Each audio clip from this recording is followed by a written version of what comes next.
జాను బట్టలు ఉతికేసి ఆరేయడానికి బయటికి వస్తూ అక్కడ టెంట్ కింద జై లేకపోవడం చూసి బయటంతా గమనిస్తూ ఏంటి ఈయన గారిక లేరేంటి, గజనీలాగా దండయాత్ర చేసేవాడే కానీ సైలెంట్గా వెళ్ళిపోయేవాడు కాదే, ఏమైంది అని అంటూ బట్టలు ఆరేస్తూనే జై ఎక్కడున్నాడా అని గమనించడం స్టార్ట్ చేస్తుంది జాను. కానీ జై కనిపించకపోవడంతో అక్కడున్న జై పిఏ రాంబాబుని రాంబాబు అని పిలిచి జై ఎక్కడున్నాడు అని డైరెక్ట్గా అడగకుండా మాటలు చెప్పినంత ఈజీ కాదు చెప్పిన మాటలు నిలబెట్టుకోవడం, మీసారికి అది చేత కాదులే అని అంటూ వెక్కిరిస్తూ బట్టలు ఆరేస్తూ ఉండగా జాను కాలు జారి కింద పడిపోబోతుండగా అప్పుడే అక్కడికి వచ్చిన జై జాను కింద పడకుండా జాను నడుం చుట్టూ చెయ్యి వేసి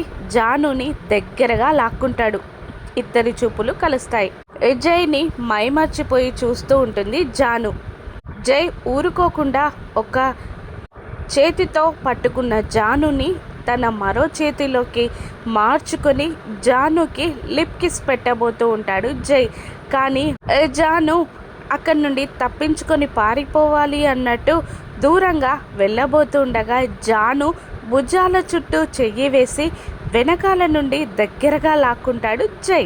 జై ప్రేమ గెలుస్తుందా, జాను మొండితనం గెలుస్తుందా, జై జానుల మాంగళ్య బలం బలపడనుందా, వాళ్ళ దాంపత్య జీవితం బలపడనుందా? రాను ఎపిసోడ్స్లో చూద్దాం. Thank you for watching.